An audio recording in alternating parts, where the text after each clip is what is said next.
자, 여러분 안녕하십니까. 이번 이야기 시청자 아드님께서 이야기를 들려주실 겁니다. 아드니에요. 네, 아드님이 아니라. 자, 아드님께서 저번에도 정말 소름 끼치는 이야기를 들려주셨는데 오늘 이야기 어떤 이야기일지 같이 한번 들어보도록 할게요. 네, 여보세요? 아드님을 뵙습니다. 네, 안녕하세요. 네, 반갑습니다. 그간 잘 지내셨죠? 네, 아직도 떨리세요? 여러 가지, 항상 조금씩 떨리는데, 제가 예. 오늘도 좀 무서웠던 일이 있어가지고, 아, 오늘도요? 네, 조금 진정이 오늘 조금 안 되네요. 제발 좀 좋은 일만 있어야 되는데 사실상 뭐 좀 영적으로 어떤 걸 조금이라도 느끼시는 분들이 또 여러 가지 일들을 많이 겪으니까요.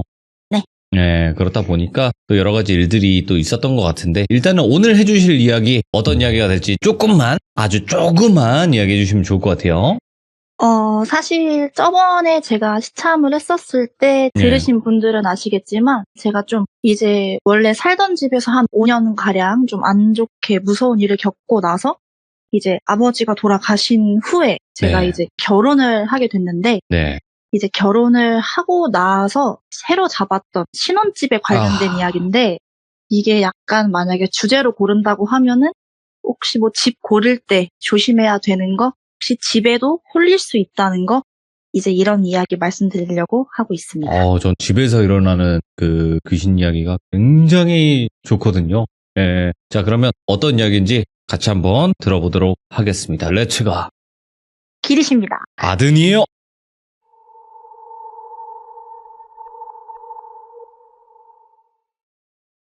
사실 이제 이 일은 제가 2019년도 정도에 겪은 5년에서 6년 정도 가까이 네. 되는 일인데요. 이제 이게 저가 결혼을 19년도 3월쯤에 하고 신혼집을 이제 2018년도 정도쯤에 한 12월 정도부터 왔다 갔다 하면서 집을 구하게 됐어요. 예. 이제 그게 사실 자금의 문제도 조금은 있었는데, 약간 신혼집에 대한 로망이 있다 보니까 약간 좀 복층이 딸린 3층, 이제 주인 세대라 그러죠? 그런 곳을 제가 알아봤어요, 남편이랑. 근데 이게 제가 원래 좀 되게 꼼꼼한 성격이라서 집을 하나를 알아보더라도 뭐 위치나 이제 뭐 채광이나 뭐 미신도 믿으니까 당연히 뭐 이게 남쪽인가 아니면 뭔가를 많이 생각을 하는데, 이제 제가 그때는 참 신기하게 처음으로 골랐던 집을 살게 됐어요. 예. 근데 그 집을 처음 가봤을 때 되게 넓고 되게 따뜻한 느낌에 막 반짝반짝하면서 너무 예쁜 거예요. 그래서 이제 남편한테도 물어보니까 이쁘다. 여기 되게 예쁘다. 그래서 우리 여기로 하자. 저도 그 말에 동의하면서 여기 하자. 여기 진짜 너무 넓고 예쁘고 막 다락방도 있고 방도 많고 좋다. 이제 그 집을 그렇게 살게 됐는데, 사실 처음에는 큰 일은 없었어요. 처음에 들어갔을 때 조금 꺼림칙했던 건 이제 짐을 옮기고 왔다 갔다 하면서 보일러를 그래도 틀어놓고 상시로 다녔는데 집이 너무 춥더라고요. 뭐 그래도 사람이 아무리 안 살았던 빈집이라고 하더라도 이제 저희가 왔다 갔다 하고 가구도 들어오고 이제 보일러도 돌리는데 집이 너무 춥길래 좀 이상하다. 아무리 겨울이라 그래도 좀 너무 추운 것 같은데 뭐 괜찮아지겠지 하고 지냈던 것 같아요. 이때 제가 약간 집을 나갔어야 됐나 생각이 좀 드는데, 남편도 출근을 해야 되니까 밤에 잠을 자고 저도 남편이랑 살면서 중간에 자영업을 하기 이전에는 이제 같이 회사를 다녔는데 문득 시끄러운 소리에 제가 잠에서 깼어요. 예. 근데 이제 쿵쿵쿵쿵 하면서 약간 윗집에서 소리가 들리는 거예요. 발자국 소리가. 그래서 이렇게 시끄럽다. 이거 뭐 하는 건지 모르겠네. 이러면서 이 밤에 뭐 하는 거야. 생각을 하는 와중에 밤에 저희 집은 위층이 없잖아요. 저희 집은 위에 있어야 다락이고 옥상인데, 옥상도 저희 집을 들어와서 다락을 올라가야만 올라갈 수가 있는 구조였거든요. 예. 그래서 이게 너무 무서운데 혹시나 하는 게 도둑인가?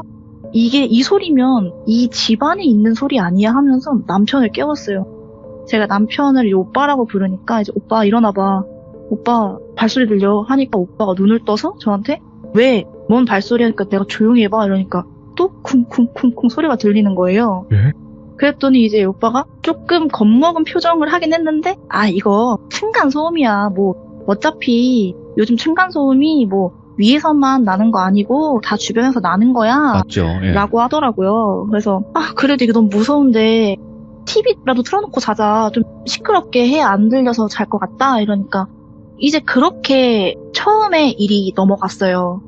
근데 그때부터 약간 조금 이상한 현상이 조금 발생을 하더라고요, 저한테. 예. 사실 아버지가 돌아가시고 나서는 제가 가위에 많이 눌리진 않았어요, 예전만큼은. 뭐 눌려도 조금 세게 몇 번씩 눌리는 정도였지. 근데 어느 순간 옛날에 그 쎄했던 그냥 몸이 움직이지 않는 가위들이 계속 눌리기 시작을 하는 거예요.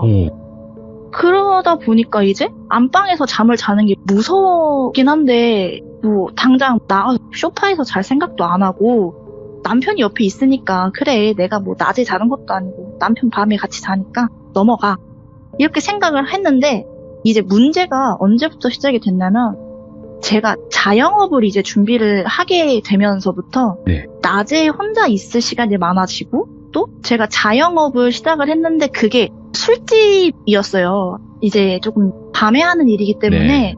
밤에는 나를 새는 일이 파다 있고 손님이 많으면 이제 뭐 정리도 하고 해야 되니까 이제 보통 늦은 새벽이나 아침에 이제 볼일 다 보고 자는 일이 많이 생겼어요. 이제 그러다 보니까 혼자 자는 일이 많아졌는데 어느 날은 안방에서 잠을 자고 있는데 그날도 어김없이 가위를 눌리고 있는데 가위를 눌리면서 약간 쎄한 느낌이 드는 거예요. 약간 이게 뭐지?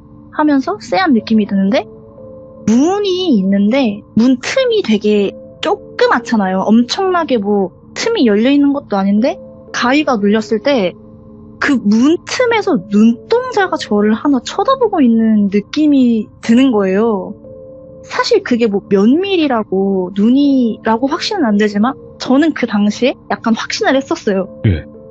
그렇게 하고 나서 업어부리면서 가위에 깼는데 또 가위에 눌렸을 때는 그때도 어김없이 낮에 가위를 눌릴 때 보니까 문 쪽을 보니까 다행히 아무것도 없더라고요. 그래서 다행이다 지나갔나 하는데 가위를 풀려고 막 몸부림을 치려는 순간에 눈동자가 하나가 번쩍하더니 눈 깜짝할 새에 제 안방에 문이 있고 제 침대가 있으면 그 위로 팔다리가 되게 긴 검은 형체가 천장에 매달려 있는 거예요. 이게 금방이라도 저한테 올 것 같은데 이게 제 전시참을 들으신 분은 아시겠지만 기가 조금 세다고 무당분이 말씀해 주셨는데 저한테 위해를 가하거나 몸에 닿지는 않으신다고 말씀해 주셨던 것처럼 저한테 그렇게 오지 못하고 있더라고요. 그냥 그 상태로 붙은 채로 저를 달라붙은 채로 쳐다보고만 있고. 근데 사실상 그런 일을 겪고 나니까 더 이상 이 안방에선 내가 잘 수가 없다라는 결론을 내렸어요. 예. 왜냐면 저는 사실 이제 아는 무당이라는 분들도 많이 없고 이런 일을 겪으면 최대한 민속적인 신앙, 미신적인 뭐 이제 할머니나 그런 분들 얘기로 최대한 헤쳐나가는 편이라서 네. 일단은 내가 잠자리가 문제인 거다 싶어서 처음에는 오빠가 왔을 때는 방에서 오빠랑 밤에 잠을 자고 예. 낮에는 피곤하면 그냥 소파에서 잠을 자기 시작했어요. 근데 이제 여기서부터 조금 문제가 시작이 되는데 제가 이때부터 어느 순간 가위에 눌리면서 이상한 형체를 보고 나서부터 약간 몸에 이상이 오더라고요. 네. 막 이제 좀 출근도 못할 정도로 가끔씩 호흡곤란이 온다든지 뭐 무서워서 잠을 못 자니까 스트레스성인지 모르겠는데 뭐 불면증이랑 가끔씩 호흡곤란이랑 같이 오면서 조금 고된 일상을 많이 보냈었어요. 그때 이제 남편도 많이 걱정을 하면서 야 그래도 이거 뭐 어디라도 가봐야 되는 거 아니냐 얘기를 했는데 제가 나도 아는 곳이 없다. 그냥 건강적으로 안 좋은 거 아니겠냐고 그냥 버텨보자 이렇게 하고 이제 잠자리를 바꾸면서 혼자 자면서 이제 조금 더 안 좋은 일을 겪게 됐어요. 네. 제가 사실 보내드린 그 사진이 있는데 이게 집 위치 구조를 보시면 조금 이해가 편하실 것 같아요. 사실상 제가 이제 거실에 나와서 잘 때를 보면은 처음에는 소파에서 자고 있었는데 나중에는 결국에는 잠자리가 불편하다 보니까 매트리스를 오빠한테 부탁을 해서 소파 옆으로 옮겨놨어요.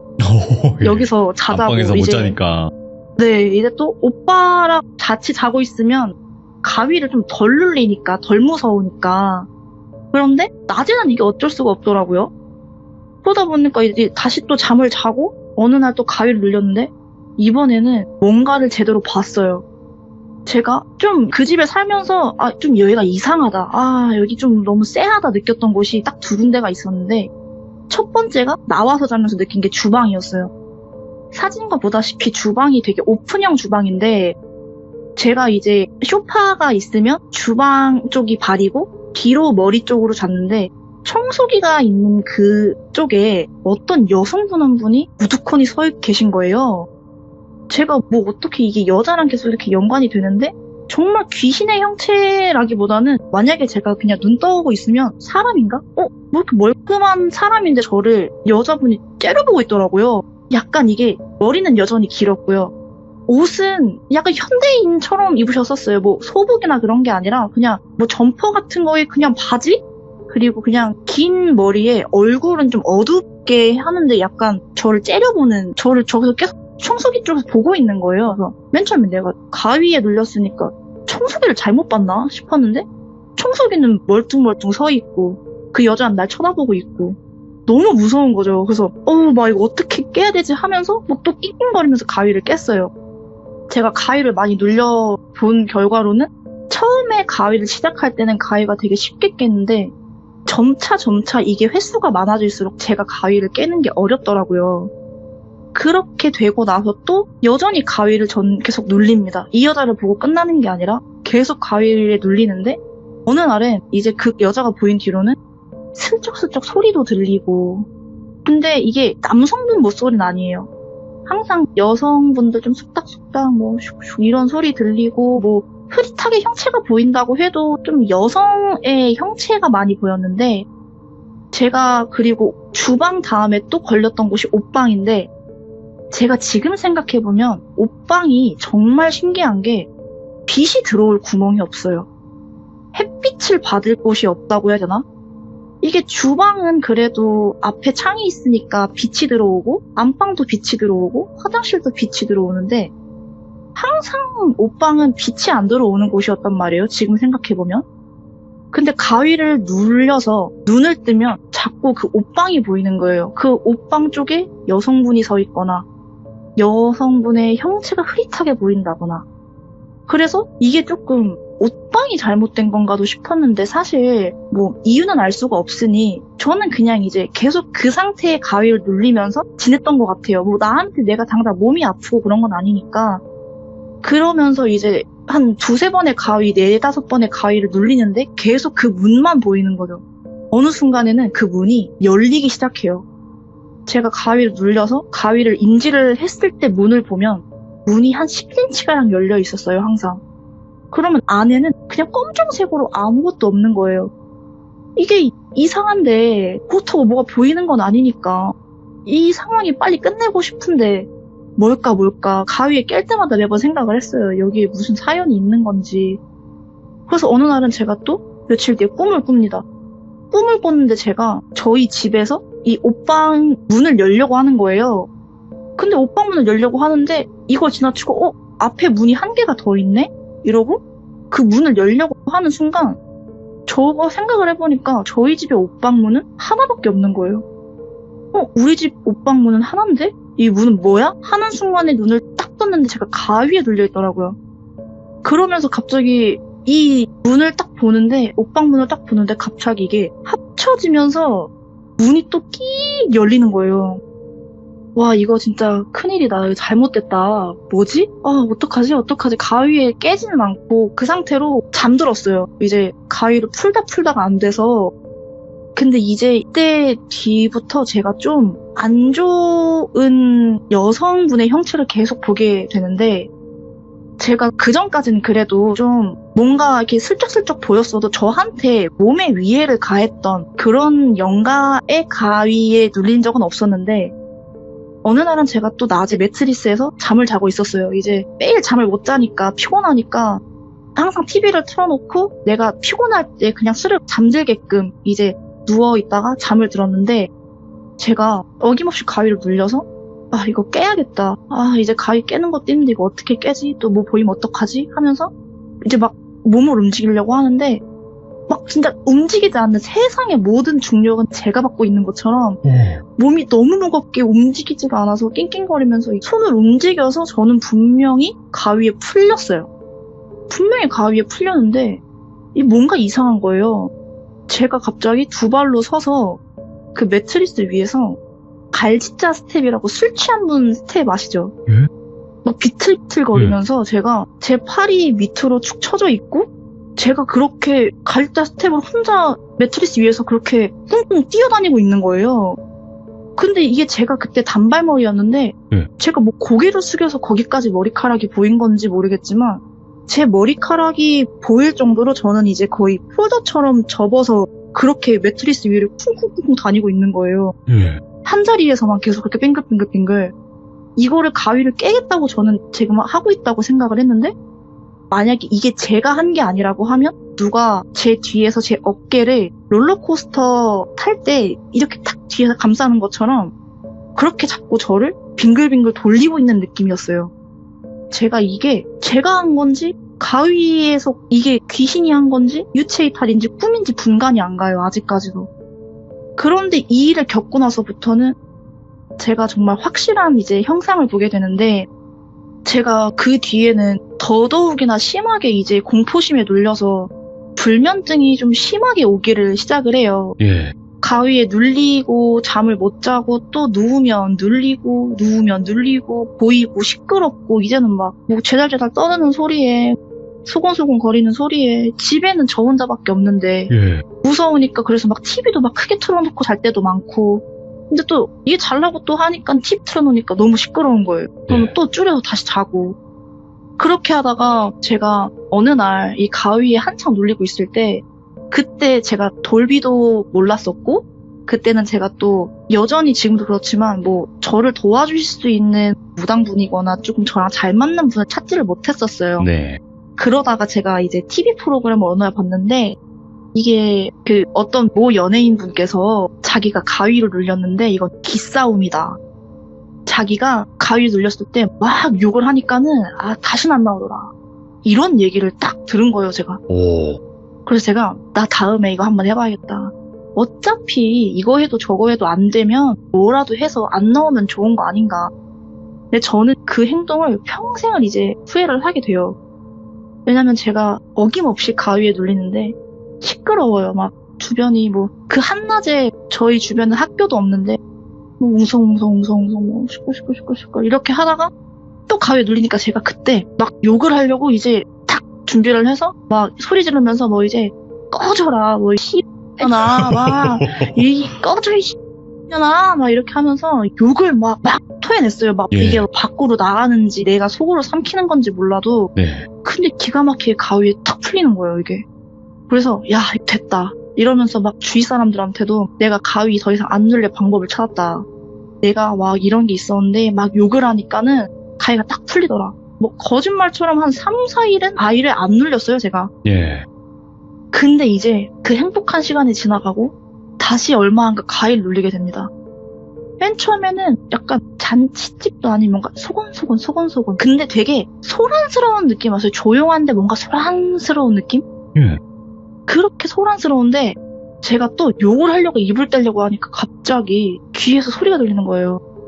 근데 그게 뭔가 그 형체가 긴 머리에 어떤 여성분이 제 귀에다 대고 또 해봐 욕할 거야?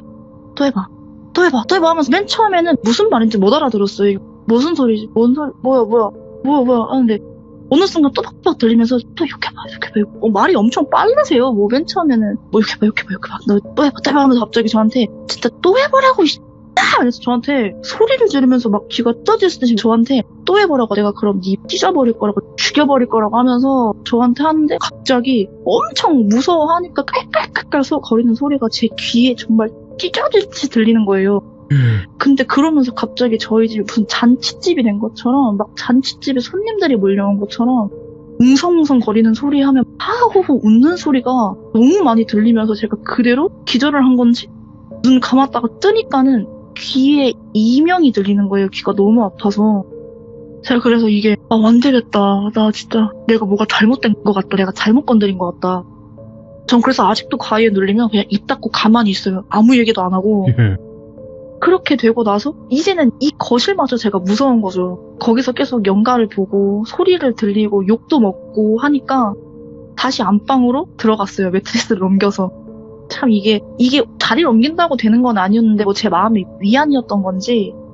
근데 이제 그때부터는 물리적인 힘이 약간 개입이 되는 거예요, 저한테. 이제는 남편이랑 같이 잠을 자도 남편이랑 이렇게 몸을 조금씩 닿아 있어도 가위에 눌리고 어느 날은 막 가위에 낮에 눌려 있는데 손이 몸 안에 느껴지는 거예요. 막 몸 안에 느껴져서 막 간지러운데 이게 맨 처음엔 오빠가 장난치는 건 줄 알았는데 옆에서 잠을 정말 푹 자고 있더라고요. 눈 돌려서 보니까. 근데 이게 막 어느 순간 가위인 걸 이제 눈치를 채고 몸을 풀려고 하는데 그 몸이 저를 되게 세게 쪼무르는 게 아니라 간지럽힌다 그래야 되나? 근데 이게 간지러운 것도 계속이 되면 고통이잖아요.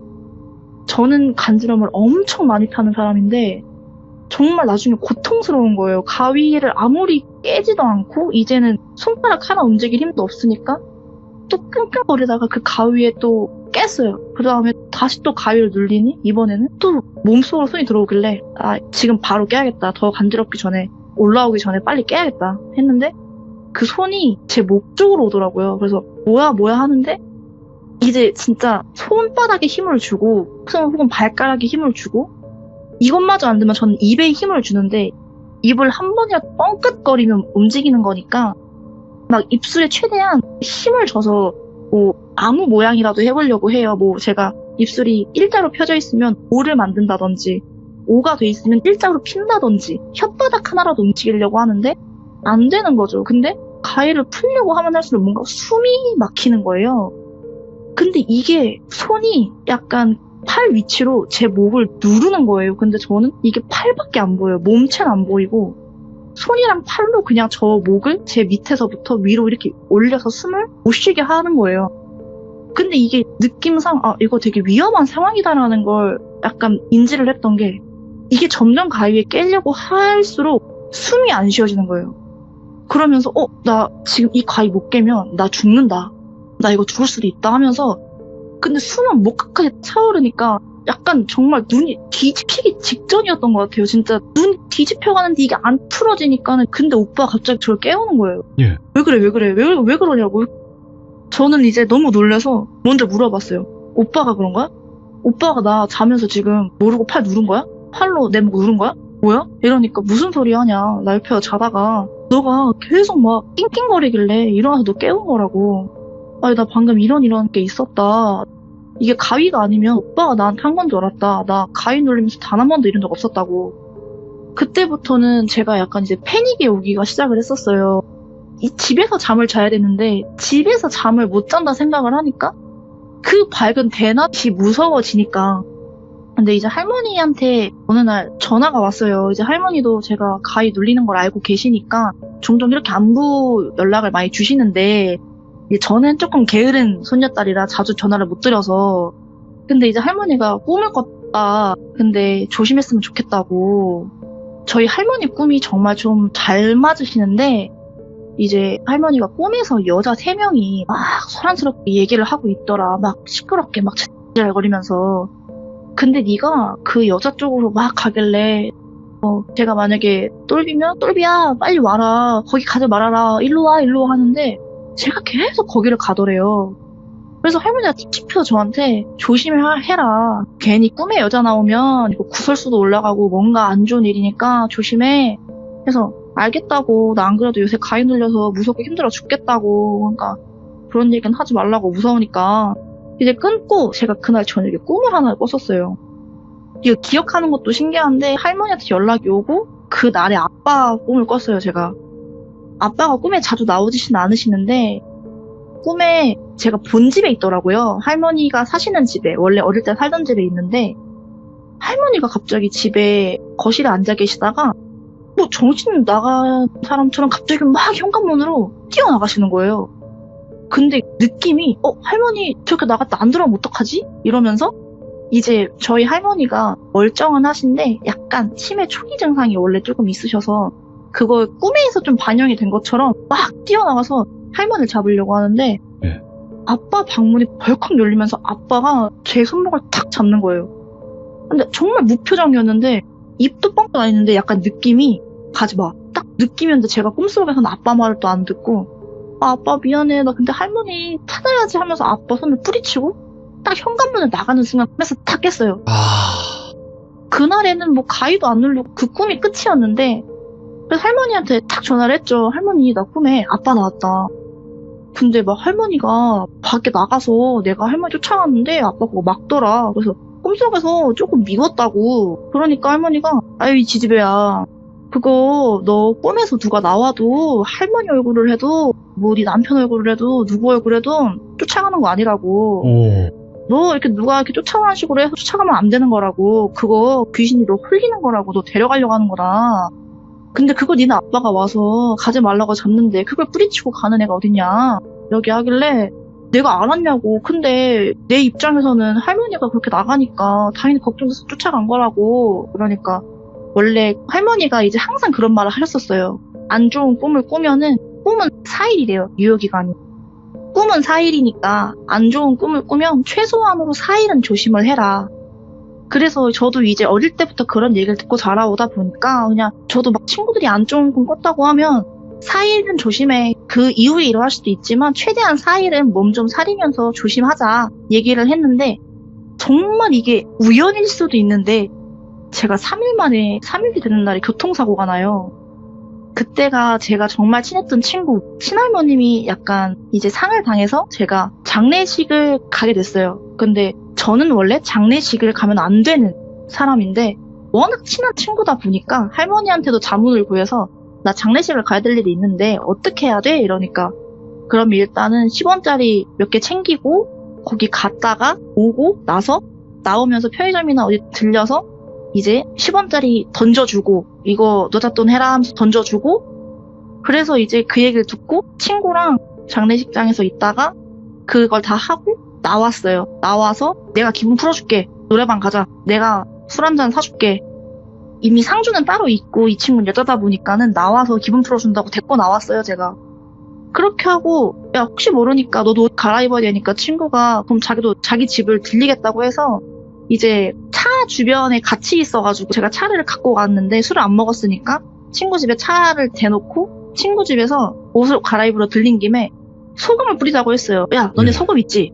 야 우리 소금 뿌리자. 야 갔다 왔는데 우리 할머니가 소금 뿌리라고 하더라. 그래서 이제 제가 밖에 소금 갖고 나와서 저희 몸에 막 서로 뿌려줬어요. 소금을. 그러면서 막 아우 따갑다 이러면서 그렇게 하고 이제 차를 타고 노래방에 갔다가 술을 먹고 나왔어요. 근데 이제 저희가 대리를 부르려고 했는데 대리가 안 돼서 안 잡히는 거예요. 좀 늦은 시간이라서.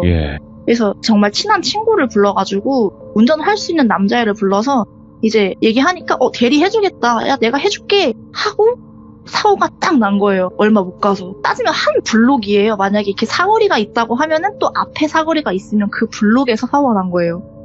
위에서 내려오는 조금 빠른 차가 저희를 탕 쳤는데 제 친구는 뒤에 타고 저는 조수석에 타고 옆에 이제 술 안 먹은 친구가 운전을 해주고 가는데 제 쪽으로 차가 온 거죠. 근데 제 차는 폐차를 했고 그 사고 때문에 그 차는 폐차까지는 아닌데 좀 큰 사고였어요. 근데 정말 신기하게 조금 비스듬히 비껴나간 것도 있지만 조금만 빨랐으면 제 쪽으로 정통으로 맞았을 거라고 하는데 차가 그렇게 폐차가 될 정도의 사고가 났는데 저랑 제 친구는 멀쩡했어요. 몸이. 정말 신기하게. 근데 또 운전자 친구는 다쳤어요. 막 엄청 크게까지는 아닌데 다리도 좀 쩔뚝거리고 머리에 피도 좀 나고. 근데 직격탄을 맞은 저랑은 달리 이 친구가 다치고 또 근데 생각을 해보니까 저희가 차에는 소금을 안 뿌렸어요. 저희만 걱정을 하느라 차에는 안 뿌린 거죠. 그래서 할머니한테 말했더니 그래 이래서 가지 말라고 했던 건데 네가 네 친한 친구라서 간다고 하니까 어떻게든 이렇게 한 거다. 조심했어야지 이게 뭐냐고. 한참 꾸중을 듣고 이제 또 평범한 일상으로 돌아와서 어김없이 가위에 눌리고 계속 불면증에 시달리고 그러다 보니까는 이제 점점 정신적인 문제에 시달리게 되는 거예요, 제가. 이제는 잠을 못 자고 또 그 잠을 못 자니까 사람이 예민해지고 그러다 보니까는 이제 남편한테도 막 서로 언성이 높아지면서 원래 그렇게 불화가 심했던 사이도 아닌데 막 불화가 있으면서 저도 나중에는 정말 정신과 가서 약을 사 먹을 정도로 사람이 엄청 피폐해진 거예요. 이러다가 진짜 솔직히 정말 죽겠다 싶을 정도였어요. 그 병원에 약을 타러 갔던 것도 이제 불면증이 오면서 우울증까지 같이 오고 잠을 자면서 쉴 수가 없고 막 시끄러운 소리에 내가 이제 쉴 수가 없다는 생각을 하니까 내가 좀 편안해져야 된다는 생각이 들면서 이제 또 치료를 받은 거죠, 점점 같이. 그러다 보니까는 이제 저희 할머니도 그렇고 저희 시댁 쪽에서도 그렇고 오빠도 그러고 이사 가자. 여기 더는 못 있겠다. 예.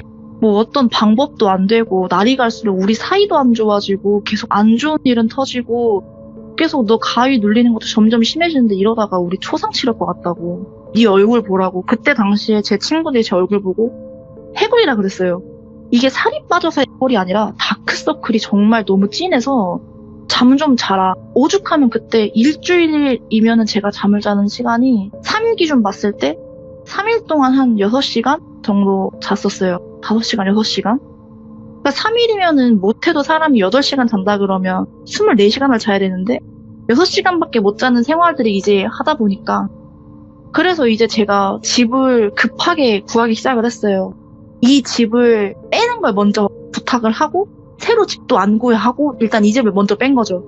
저희 한 달 뒤에 나갈 테니까 부탁드린다. 왜냐면 다행히 그때 구두 계약을 했었어서 저희가 1년을 하고 이제 나머지 1년은 그냥 구두 계약을 해서 저희 한 다음 달이나 최대 3개월 안에 나갈 수 있냐. 근데 저는 최대한 빨리 나가고 싶다. 부탁을 한다. 이러니까 왜 그러냐 하는데 안 믿으실 것 같아서 사실 그냥 가위 같은 게 좀 눌리고 여기 들어와서 좀 안 좋다 이러니까 콧방귀 끼시죠. 그런 게 뭐냐 그냥 뭐 이런 거 계약 조항 이런 것도 없고 그냥 몸이 안 좋아서 그런 거 아니냐. 뭐 어떻게 생각해도 상관없는데 어차피 저희 계약서 쓴 것도 없고 전 길게 가면은 3개월이면 나갈 수 있다고 알고 있다. 보증금 나중에 주셔도 되니까 저희 그러면 월세 안 까고 그냥 가면 안 되겠냐고. 보증금 나중에 받을 테니까. 월세도 달라고 하실 거면 저희 그냥 월세도 그냥 다 빼겠다. 보증금에서 빼서 달라고 하면서 새로운 집을 찾으러 갔어요.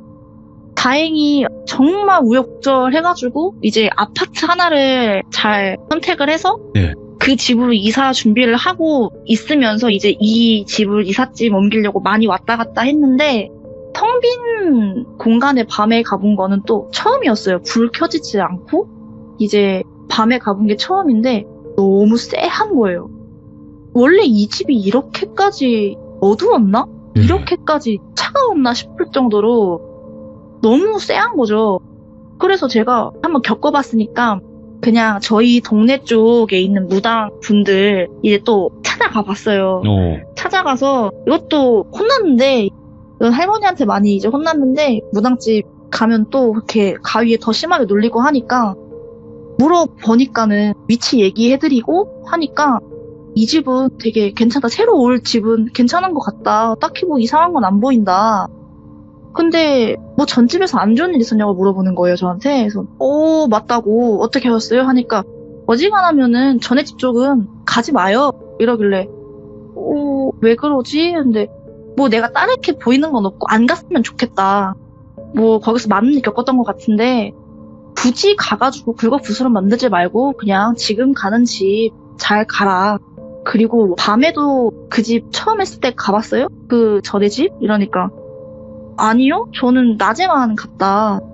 그러더니 저한테 이제 그 집을 어떻게 갔는지 물어보시더라고요. 어떻게 그 집을 살게 됐는지. 제가 그래서 이제 진짜 이상하더라고요. 막상 그분한테 말을 하는 저도 보니까 그 수많은 집 리스트를 두고도 그 집을 처음으로 가서 그 집이 너무 예뻐서 홀린 듯이 그날에 그 집을 계약을 했어요. 이제 계약하겠다. 그렇게 되면서 제가 지금까지 이렇게 겪어왔는데 그분이 내가 아무리 봤을 때 그 집에 홀린 것 같다고. 너가 봤을 때도 그 집 처음에 너무 따뜻하다고 하지 않았냐. 너무 따뜻하고 햇살이 비치는 것처럼 막 이 집이 느낌이 너무 좋아서 가지 않았냐. 너 근데 그 집에 살면서 그런 느낌 받은 적 있냐. 근데 생각을 해보면 저는 그 집에 살면서 그 첫 번째 뒤로 단 한 번도 그런 느낌을 받은 적이 없어요. 그렇게 되면서 제가 많이 후회했죠. 와, 이분이 그러니까 집을 갈 때는 네가 어느 집을 가더라도 낮에 한 번 봤으면 바로 결정하지 말고 밤에도 한 번 가보고 중간에도 한 번 가보고 그런 식으로 해야 된다. 오. 그리고 너 그런 집 가서 뭐 소금이든 팥이든 그렇게 해봤냐? 근데 제가 또 약간 안일했던 게 그 집에 갔을 때 팥이랑 소금 같은 그런 행위를 단 한 번도 한 적이 없어요. 뭐 팥을 넣거나 소금을 뿌리거나 이런 적이 없는데 앞으로는 그런 데 갈 것 같으면 집을 갈 것 같으면 지금 가는 집도 혹시 모르니까 내가 지금 볼 땐 아무것도 안 보이는데 팥이든 뭐든 놓으라고. 놓아 봤을 때 나쁜 건 없으니까 그렇게 하고 저는 진짜 정말 도망치듯이 그 집을 나와서 지금은 다른 집에서 살고 있어요. 뭐 이게 되게 찝찝하게 결말이 나지만 제 입장에선 그 집을 도망치는 것밖에는 답이 없다고 생각이 들더라고요. 그죠, 예. 더 거기 있다가는 제가 정말 죽을 것 같으니까 조금 손해를 보더라도 월세도 거의 50이었어요. 이제 네. 그러다 보니까 그 150을 날리고 보증금을 조금 까더라도 어떻게든 나와서 살고 했는데 약간의 후일담은 제가 그 뒤로 집을 옮겨서 살면서 어쩌다가 그 집 쪽을 가게 되는 일이 생겼었어요. 어쩌다가 그 집을 가게 되는데 오빠도 좀 말리기도 했고 꼭 가야 돼 하니까 근데 잠깐 그쪽 주변에 일이 있어서 잠깐 가야 된다. 저희가 조금 지역사회 같은 지역에 살고 있어서 뭐 사실 그쪽 주변을 잘 안 가는 것 뿐이지 오다 가다는 조금 이렇게 보이고 그러는 곳이란 말이에요. 그 집 자체가. 근데 이제 그쪽 집 주변에 들릴 때가 있어서 오랜만에 이 집 딱 보면서 이 집은 뭐 팔렸으려나 모르겠다 이러면서 하는데 제가 그 날에 또 여성분의 가해를 또 눌려버렸었어요, 사실. 예. 그래서 그때 뒤로 저는 진짜 이제 그쪽으로는 가지를 않아요. 약간 외곽이랑 시내를 연결해서 갈 수 있는 쪽인데 다시 가지도 않고 그 뒤로 사실 지금도 가위를 정말 많이 눌리고 새로운 경험을 하지만 그때 봤던 그 귀신을 본 적은 단 한 번도 없는 것 같아요. 원래 집에 있는 귀신들은 그 집에서만 보니까. 그래서 지금 뭐 잘 살고 있지만 뭐 사실 잘 살고 있는 건지도 모르겠어요. 지금 이 에피소드는 이렇게 끝나서 도망치듯이 이러고 나오고 그 여성분이 뭔지는 모르겠어요. 그냥 지금 봤을 때는 그 여자 한 명의 문제가 아니라 뭔가 많이 있는 것 같아요. 뭐 시끄러웠고 그 여자가 대장이었던 건 같은데 그 여자의 약간 전두지휘로 약간 저를 하나를 괴롭히는 느낌? 뭐 어떻게 하고 싶었던 건지 모르겠지만 그 집을 나와서 지금은 다른 집에서 살고 있어요. 자, 일단은 아드님께서 그런 걸 느끼시기에 이사를 다니면서 이런 일들이 있는 건지 아니면 그런 집이 계속 걸리시는 건지 정확히는 모르겠지만 둘 다겠죠. 그죠? 왠지 제가 유난히 잘 타는 것 같아요. 왜냐면 무당분께서 하셨던 말도 이게 제가 틈이 조금 열리니까 자꾸 괴롭히고 싶고 들리니까 계속 그 사람들한테는 제가 잘 보일 수밖에 없을 거래요. 다른 사람들보다. 냄새가 나죠, 걔네들한테. 그래서 참 어딜 가든 계속 이렇게 마주치는 게 조금 불편하네요, 사실. 네, 뭐 아드님 너무 걱정하진 않으셔도 되는 게 아드님 같은 분들이 워낙 많잖아요. 또 시들무를 통해서 많이 들어보셨겠지만 굉장히 또 많이 그런 일들을 겪고 계시고 또 나만 그렇게 겪고 힘들고 이런 건 아니니까 조금이나마 의지할 수 있는 그런 계기가 됐으면 좋겠고 아드님의 또 다음 이야기 한번 또 기대해 보도록 하겠습니다. 오늘 너무너무 고생 많으셨어요, 아드님. 네, 들어주셔서 감사합니다. 네, 수고하십시오. 고맙습니다. 네. 저는 아드님의 이야기를 어느 정도 조금 공감을 하는 게 저도 집을 잘못 선택해가지고 굉장히 고생을 했던 적이 많아요. 저 가위 진짜 많이 눌렸거든요, 그 집에서. 그리고 그 집에서는 가족끼리 싸움도 많이 일어났었고 굉장히 안 좋았던 기억밖에 없는 집인데 그런 집들이 분명히 있습니다. 그래서 여러분들 집 구하시거나 그럴 때 괜히 이거 미신이니까 아니면 뭐 집 볼 때 한 번 더 보고 말 그대로 낮에도 가보고 저녁에도 가보고 한번 꼭 해보시길 바래요. 저도 집 잘못 선택했다가 진짜 힘들었던 적이 있어가지고 아마 그러셨던 분들은 공감하실 거라고 생각을 합니다. 이번 이야기는 아드님의 소름 끼치는 이야기였습니다. 감사합니다.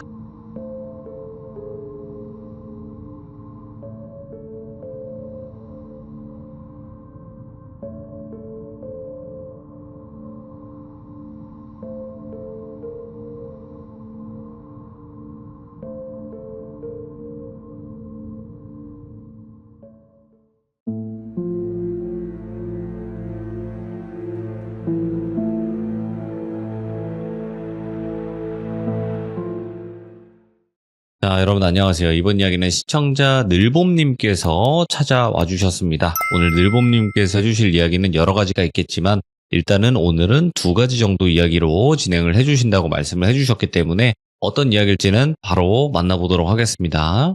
네, 여보세요? 네, 늘봄님 안녕하세요. 네, 안녕하세요. 네, 반갑습니다. 네, 반갑습니다. 자, 그러면 오늘 늘봄님께서 이렇게 찾아와 주셨는데 늘봄님께서 많은 일들이 있었을 것 같아요. 저한테 네. 제보 주신 것만 봐도. 근데 네. 일단 2가지 이야기를 들려주신다고 했어요, 오늘. 네, 네, 그래서 그 이야기, 첫 번째 이야기부터 바로 출발을 해보도록 하겠습니다. 렛츠가 네. 기대십니다. 늘봄이죠.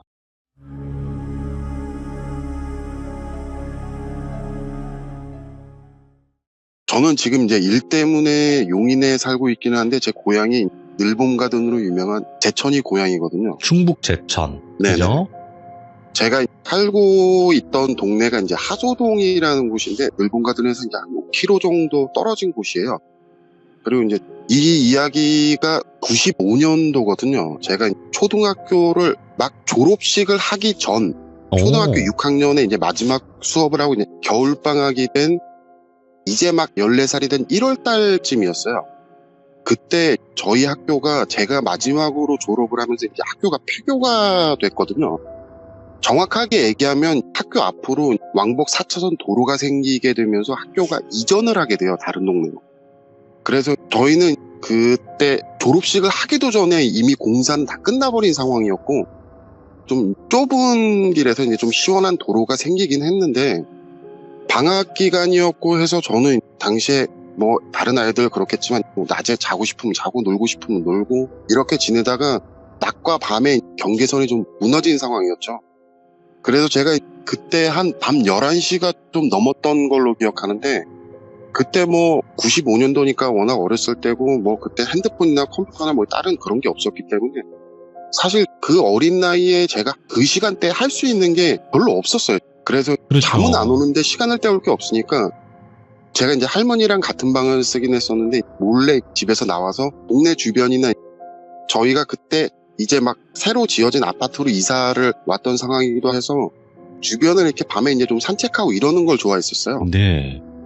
그래서 그날도 조금 멀리 한번 산책을 해야지 하고 저희 집 아파트 단지 바로 앞에 사거리가 있고 사거리에서 다리가 하나 있는데 다리를 건너면 Y자 형태로 그러니까 다리를 건너면 왼쪽과 오른쪽 Y자 형태로 언덕길로 해서 나눠지는 길이 있었는데 제가 그 언덕길에서 오른쪽 방향으로 올라가고 있었는데 다리를 딱 건너고 올라가는데 갑자기 이게 소리가 제가 혹시나 해서 유튜브로 이게 어떤 악기 소리가 비슷했나라고 찾아보니까 그나마 가장 가까운 소리는 약간 단소 느낌이었어요.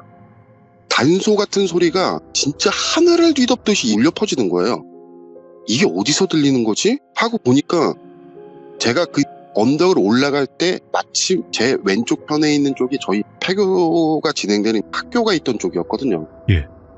언덕 꼭대기에 학교가 있기 때문에 천천히 올라가면서 이게 무슨 소리지 하는데 저는 그 소리를 딱 듣는 순간 어릴 때 제가 엄청 싫어했던 프로그램 중에 전설의 고향이라는 프로그램이 있었는데 제가 귀신을 어렸을 때 너무 싫어하고 무서워해서 예. 오프닝 때 들려오는 국악의 약간 그런 소리 느낌이 딱 나면서 몸이 되게 오싹해지는 거예요.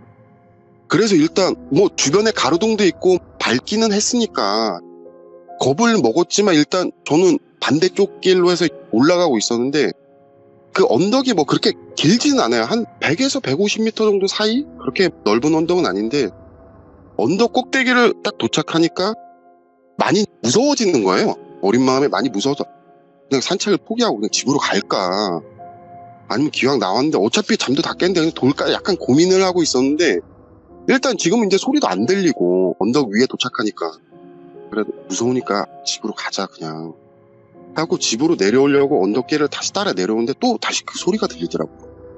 근데 이 정도 소리였으면 그 바로 앞에 제가 있는 그 언덕이 바로 앞에 아파트 단지가 있었는데 여기서도 사람들이 진짜 뭐 창문을 열거나 이럴 만큼 되게 크게 저한테는 들렸는데 주변에 사람은 아무도 없고 저는 일단 무서우니까 집에 얼른 가야 되겠다 이 생각으로 언덕을 내려오는데 언덕이 뭐 그렇게 길지 않으니까 금방 내려와서 다리 끝에 딱 도착했는데 소리가 딱 끊기는 거예요.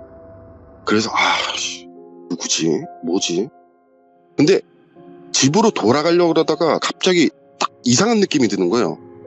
그래서 다시 언덕으로 올라갔어요. 끊겼던 노래가 다시 들리는 거예요. 피리 소리가. 꼭대기로 올라갔어요. 다시 그 피리 소리가 끊기더라고요. 그래서 제가 거기서 이상함을 느낀 게 내가 이 언덕에 있을 때만 그 소리가 들리는 거예요. 그래서 그게 좀 이상하다고 생각해서 누가 나를 보면서 장난을 치는 건가?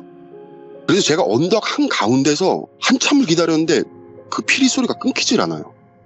그래서 정상에 올라와서 어떻게든 그 학교 쪽을 보려고 누군가가 나를 보고 있다. 이거는 이 피리를 부는 사람이 나를 보고 있지 않은 한은 절대 이렇게 할 수가 없다.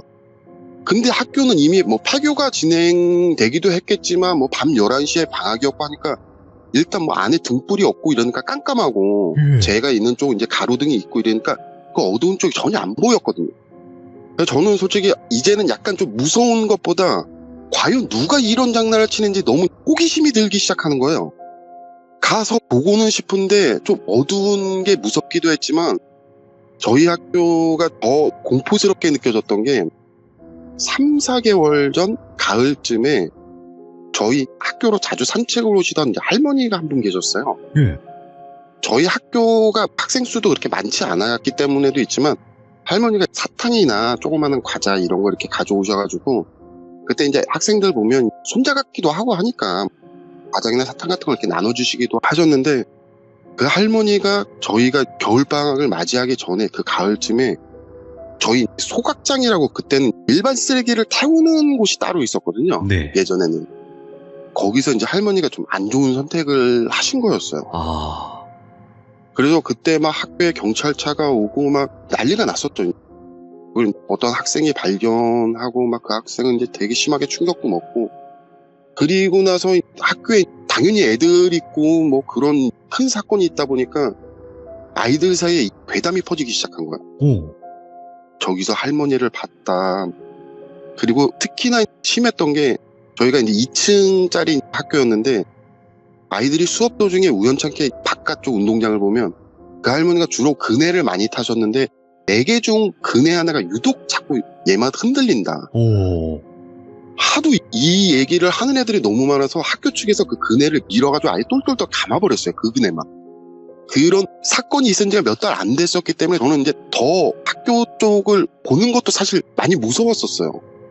그런데 이제 호기심은 생기고 그래서 혹시라도 누가 지나가면 이게 정말 나한테만 들리는 건지 아니면 다른 사람들도 들을 수 있는 건지 저는 이제 그게 좀 궁금해지기 시작했던 거죠.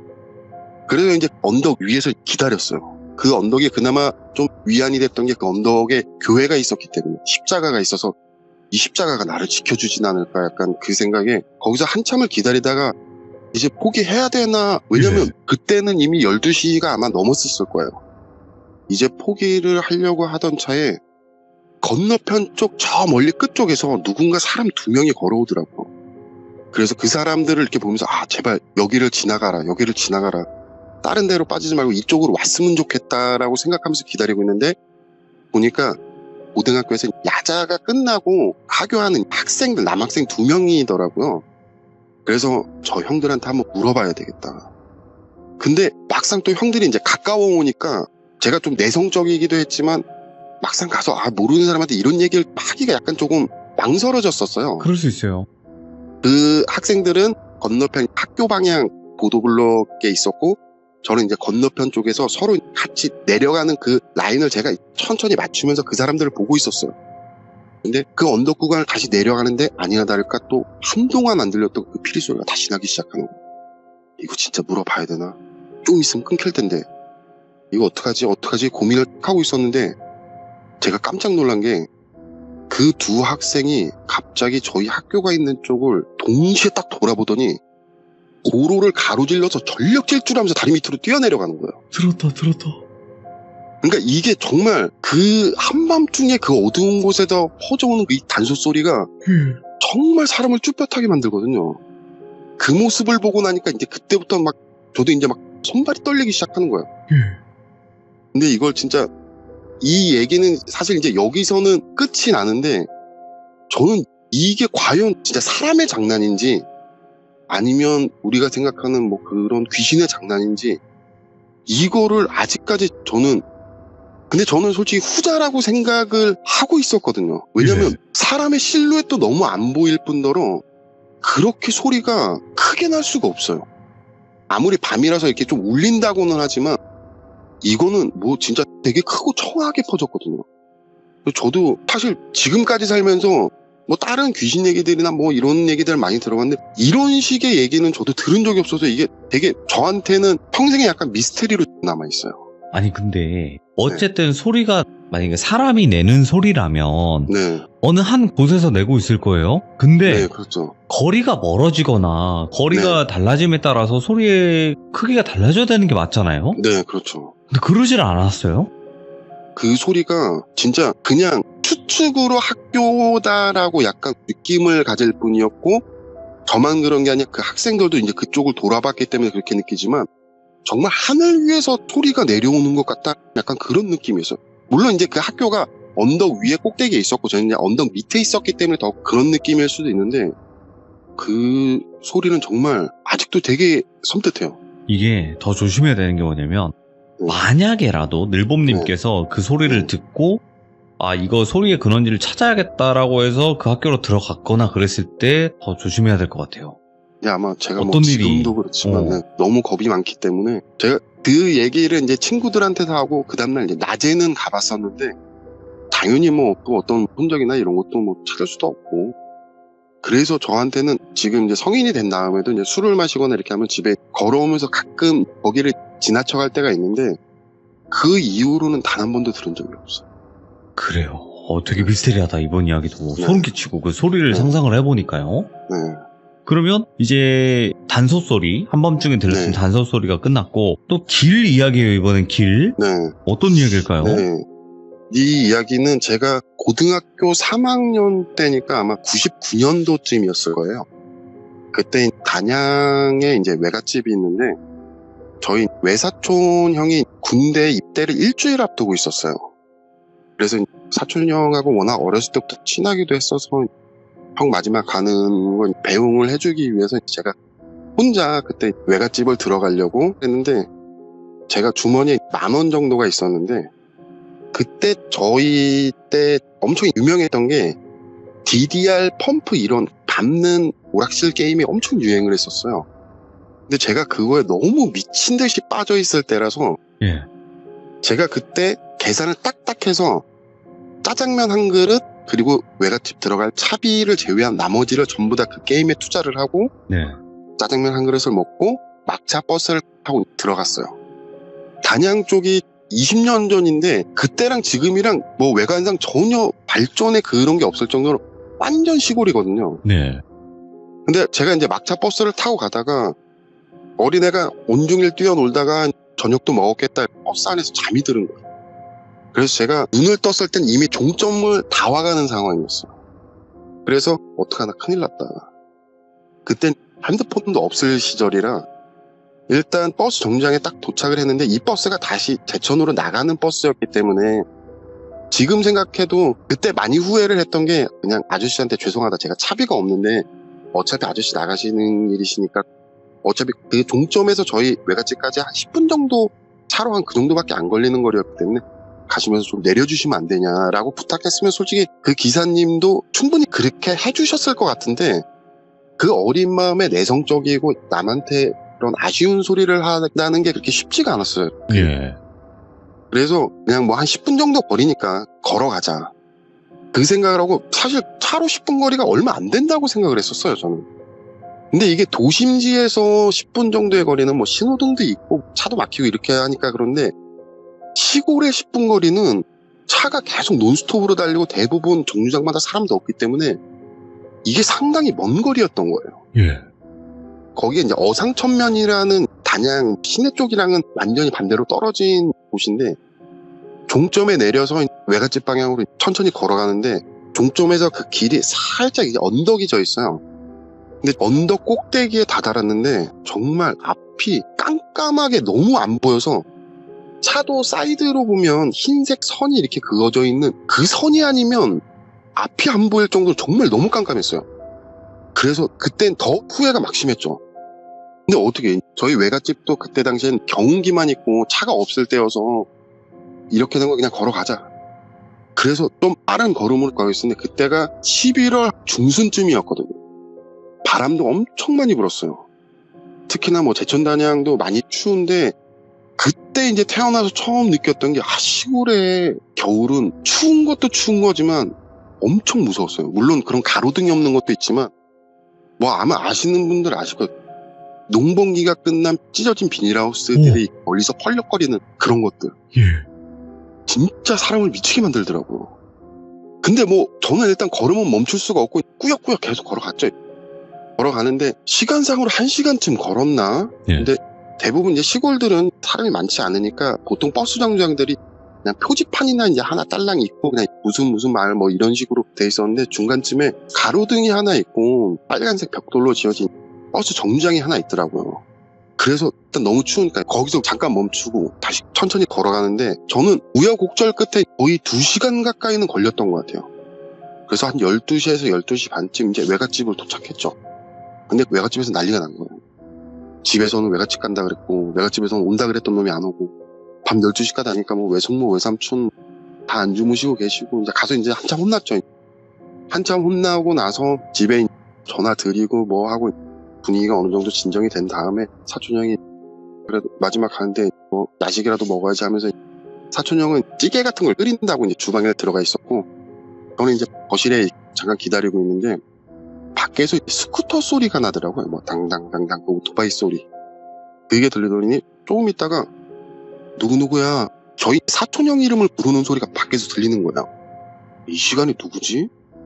약간 움찔했다가 문을 탁 열어봤어요. 근데 저는 이제 몇 번 본 형 친구인데 작은 형 친구인데 저는 이제 몇 번 봤는데 그 형분은 이제 저를 기억을 못 하신 거죠. 그래가지고 저 누구누구 형 동생입니다. 사촌 동생입니다. 그러니까 그래 뭐 그냥 뭐 똘비라고 얘기하면 그래 똘비 있어? 그래갖고 예 형 여기 지금 잠깐 주방에 있다고 그래. 그래서 이제 저는 거실에서 바로 형 친구분 오셨어. 그래가지고 그래 지금 다 됐으니까 방에 들어가 있으라 그래. 그래서 이제 그 형을 방으로 안내해갖고 들어가라고 하시고 저는 이제 사촌 형하고 같이 해서 조그마한 교자상에 친구도 왔다 그래서 이제 소주 한 병에 찌개를 이제 가지고 이제 딱 방으로 들어갔어요. 가서 그래 늦은 시간에 어떻게 왔어 뭐 하고 있는데 그 형님이 아무 말씀이 없으시다가 셋이서 이제 자리를 딱 앉았는데 이제 소주를 한 병을 가지고 온 거를 본인이 따시더라고요. 그래고 따라주려는가 보다 했는데 갑자기 자기 잔에 이렇게 한 잔을 딱 따르시더니 소주를 한 잔 딱 드시더라고요. 혼자서. 저희를 따라주는 것도 아니고. 그렇게 세 잔을 연거푸 딱 드시더니 고개를 숙이고 있는데 눈물이 교자상 위로 뚝뚝 갑자기 떨어지는 거예요. 그래서 저는 속으로 그렇게 생각했죠. 이거는 여자친구랑 헤어졌나 보다. 저는 이제 되게 분위기가 형들인데 뻘쭘해진 거죠. 근데 갑자기 그 형이 그렇게 눈물을 뚝뚝 흘리다가 하시는 말씀이 야, 나 귀신 본 것 같아. 그리고 나서 저희는 갑자기 이제 벙 쪘어요.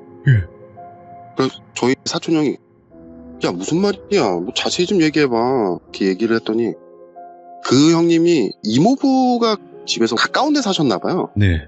근데 그 이모부가 스쿠터를 출퇴근용으로 가지고 다니셨는데 그 형님이 오랜만에 얘 타고 드라이브 한번 해도 되냐고 그렇게 물어보고 마침 이제 저희 형이 또 다음 주에 군대도 가고 하니까 형을 보러 한번 오신 거예요. 근데 오시다가 이 형이 너무 추우니까 이게 바람이 너무 차고 이제 추우니까 잠깐 이제 담배 하나 피고 가려고 너무 추워서 네. 그래서 이제 가로등에 있는 버스 정류장 뭐 얘기를 하는데 갑자기 저는 깜짝 놀란 게 형 혹시 사시는 데가 어디세요? 그러니까 나 저기 어상천 제가 걸어왔던 그 종점에 사시는 분이었던 거예요. 그래서 거기서 제가 걸어온 코스를 그대로 좀 전에 이제 오토바이를 타고 오신 거죠. 그리고 그 유일하게 있었던 그 빨간 벽돌 거기서 그 형은 잠깐 담배를 피려고 담배를 이렇게 딱 물었는데 동네 어르신 한 분이 거기 밝은 전봇대 밑에 와 계시더래요. 그래서 그 동네가 뭐 지금도 그렇지만 워낙 인구도 없고 하다 보니까 대부분의 집도 다 알고 뭐 하고 하기 때문에 예의가 깍듯한 동네거든요. 그래서 그 스쿠터를 탄 채로 다리로 이렇게 약간 슬며시 움직이면서 인사라도 드리려고 안녕하세요 하고 인사를 하려고 고개를 딱 숙였는데 일단 어르신이니까 그냥 먼저 인사를 드린 건데 고개를 숙여서 바닥을 이렇게 딱 보는데 다리가 없는 그 어르신이 약간 한복 같은 그런 도포자락? 옛날 그냥 어르신들이 입으시는 그런 도포자락 밑으로 그냥 옷만 펄럭거리고 있더래요. 하얀색 옷을 입고 계셨는데 그 고개가 내려가면서 다리가 없네? 하고 천천히 위로 고개를 드는데 허리 쪽에는 약간 네모난 형태의 검은색 혁대 같은 거를 이렇게 걸치고 계셨고 그걸 따라서 점점 올라가는데 저는 달걀 귀신이라는 얘기를 그때 처음 들어봤어요. 태어나서. 눈, 코, 입이 아예 없었던 거예요. 그래서 그 형님이 거기서 일단 시동은 걸려 있었기 때문에 오토바이를 그대로 앞으로 당겨갖고 그냥 달리기 시작했대요. 우와. 너무 무서워서 그냥 그대로 계속 달린 거예요. 막 한참 밑에 달리면서 내가 잘못 본 건가? 내가 잘못 본 건가? 하면서 뒤로 고개를 딱 돌렸는데 자기가 그렇게 한참을 달렸는데도 할아버지와 자기의 오토바이의 거리가 넓혀지지가 않는다는 거예요. 우와, 따라오는 거네. 이 형이 그대로 계속 그냥 앞만 보면서 막 진짜 눈물 콧물 다 날리면서 그대로 땡겨가지고 저희 외갓집까지 이제 온 거였어요. 그래서 도착하고 나서 심장도 뛰고 눈물은 계속 뚝뚝뚝 떨어뜨리고 있고 내가 거기서 왜 귀신을 봤을까 봐 이랬는데 형들의 추측은 그런 거였어요. 중간에 오던 그 빨간색 벽돌이 있는 곳이 그때 당시에도 사용은 하지 않지만 그 뒤에 언덕 끝이 예. 마을에서 예전에 장례를 치르던 화장터였다 그러더라고요. 야, 그래서 그런가 보다 하면서 무서워하고 있는데 일단 뭐 셋이니까 어느 정도 이제 진정을 시키면서 그 형은 거의 소주 한 병을 혼자 다 부으셨어요. 근데 그러고 나서 이제 갑자기 얘기하시는 게 근데 어떡하지? 나 다시 돌아가야 된다고. 이 오토바이가 이모부 거라서 그걸 다시 갖다 드려야 된다는 거예요. 근데 내가 진짜 무서워서 나 이거 도저히 혼자서는 못 가겠다고. 그러니까 저희 사촌 형도 야, 너 이대로는 못 간다. 너 지금 술도 마셨고 너 지금 가면 또 어떻게 될지 모른다. 그러니까 이미 새벽 거의 2시는 넘었기 때문에 이걸 전화하기도 그렇고 야, 그래도 나 이거 지금 이모부 내일 출근하셔야 되는데 나 이거 오토바이 갖다 드려야 된다 진짜. 내가 진짜 혼자는 도저히 못 가겠고 미안한데 똘비야 네가 운전해서 네가 대신 같이 가주면 안 되겠냐. 그래서 우리 집에서 자고 오자 이랬는데 저는 일단 제일 무서웠던 건 그거였죠. 이 형은 오토바이라도 있었으니까 진짜 달려서라도 왔지. 예. 만약에 제가 거기서 그 귀신을 봤다면 나는 정말 어땠을까. 거기가 한 4km 정도는 넘었을 거예요. 내가 그나마 12시가 좀 안 됐을 때 와서 내가 못 본 건가? 약간 그런 생각으로 안도하면서 다행이다라고 생각을 했는데 제가 나중에 어른이 되고 난 다음에 읍내에 뭘 사러 가야 될 게 있어서 가다가 주변을 그때 생각하면서 이렇게 둘러보는데 주변이 생각보다 되게 무덤이 많더라고요. 아마 제가 그걸 오히려 알았으면 절대 못 걸어왔을 것 같아요. 그냥 저는 이제 거기까지 갈 일이 거의 없었기 때문에 네. 그리고 길이 그렇게 멀지 않다고 생각했기 때문에 그 당시에 걸어왔는데 저는 진짜 그때만 생각해도 내가 진짜 조금만 늦게 왔어도 그걸 보는 게 나였지 않았을까. 되게 섬뜩한 순간이었어요. 진짜. 이야. 아니 근데 좀 네. 의아한 게 뭐냐면 그분이 할아버지라고 표현한 거는 그냥 외형 때문에 그랬을까요? 그렇죠. 옷 때문에만? 옷차림 때문에. 아, 얼굴이 없는데. 네. 오. 저는 진짜 그때까지만 해도 달걀 귀신은 뭔가 둥그스름하게 생겨서 달걀 귀신이라고 하는 그냥 우스갯소리로 하는 그런 얘기인 건 줄 알았어요. 예. 근데 그 눈, 코, 입이 없는 귀신을 달걀 귀신이라고 부른다는 건 저는 그때 처음 알았어요. 근데 차라리 더 괜찮은 게 뭐냐면 얼굴이 없다라는 뜻은 형체를 못 갖췄다는 뜻이잖아요. 네. 그래서 차라리 더 괜찮을 수도 있어요. 그러니까 그렇게 강력한 귀신은 아닐 수 있으니까. 저는 뭐 이런 쪽으로는 거의 진짜 아는 게 없어서 제가 어렸을 때부터 사실 지금도 그렇지만 되게 그쪽으로 많이 무서워하는데 돌비님 방송은 제가 우연치 않게 보게 됐지만 제가 야간에만 일을 하는 거다 보니까 방송을 보고 퇴근할 때가 밤이었으면 저는 사실 돌비님 방송을 안 봤을 거예요.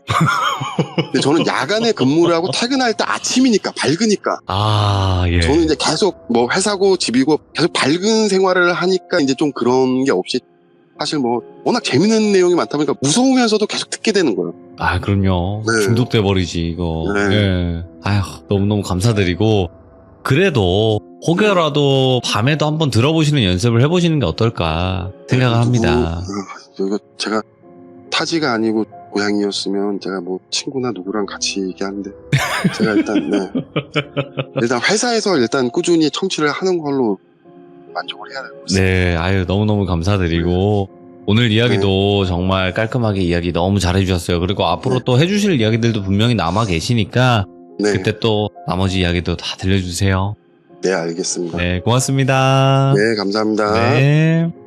아쉽네요, 여러분들. 왜 아쉽냐면, 밤에 또 제 방송이나 유튜브에 듣고 나서 귀신을 한 번 더 목격을 하셔서 이야기가 점점 늘어나야 되는데, 그러지를 못하는 게 좀 아쉽긴 하네요. 농담이고요. 여러분들도 무서워서 낮에만 들으시는 분들도 계신다고 저는 알고는 있어요. 근데 뭐 낮에 듣는다고 낮에 귀신이 없는 줄 아세요? 아시지 않습니까, 여러분들? 귀신은 낮이건 밤이건 다 있습니다. 감사합니다. 고맙습니다.